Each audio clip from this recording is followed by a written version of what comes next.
think over the last few years, pretty much every retailer has launched a retail media network. It solves a very relevant industry challenge. Brands have always looked for effective ways to acquire new customers, and there's truly no better way to acquire customers than to reach them right when they're shopping.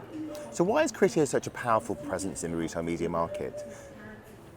I think there are a few key things that set us apart from others. One is we have always been grounded in results. We've always been performance focused. And so we are bringing outcome orientation to retail media, whether that's on-site or off-site, in a unified way.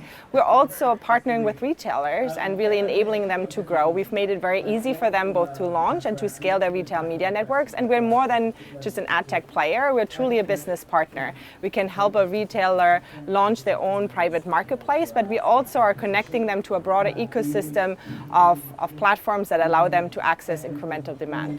So what are you learning from this work with retailers about what good looks like? What do retailers have to really succeed in this new marketplace?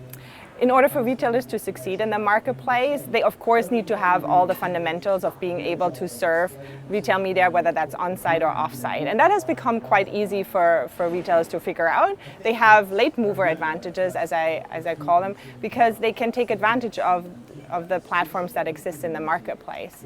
But I think for retailers to truly be successful, they have to be client first, specifically taking the needs of the advertisers into account. And for the advertisers, it's becoming increasingly fragmented. We see that globally, Amazon represents more than 70% of retail media ad spend, but they're not representing 70% of e-commerce. So there's an opportunity for advertisers to diversify their investments, and that is not easy for them. And so for us to help the retailers, we'll help to ultimately help the buy side as well by providing tools that make it easier to buy across. So how is the growth of retail media investment changing the relationships retailers have with brands?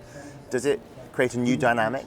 Yes, I think that a lot of retailers are first leaning into the relationships they have directly with the brands, and that's great. I think that both the retailers and the brands value those strategic dialogues they can have about how to move their business forward. But then also the retailers are getting to a point where they're thinking about how do you go beyond trade, because you're going to hit a point where you cannot further increase the advertiser's cost of sales, and so you need to position yourself as a partner for national media buyers that are looking for more than what a traditional trade can provide. And so I think that's where we're at a really interesting point in the industry's growth, where the industry, in my observation, has been fueled by shopper media dollars, and we are at an intersection of time where the industry is going to start fueling more national media dollars into retail media, but only if we get the fundamentals right. So what are we learning about what works for brands in the retail media space? Which brands are really seeing benefits from their investment in retail media? We see many industry verticals investing, but I see particularly the beauty industry as one that is heavily invested. I think they've always been very data focused. They want to connect to customers in a very relevant ways, and there are direct to consumer endeavors of beauty companies, but also the wholesale continues to play a really important avenue for them to acquire new customers. And so I think we see industry verticals invest across the globe, but certainly the beauty industry as well as CPG will stand out. So inevitably, we're here in Cannes, there's going to be a lot of talk about AI this year. What's the opportunity for AI in the retail media space?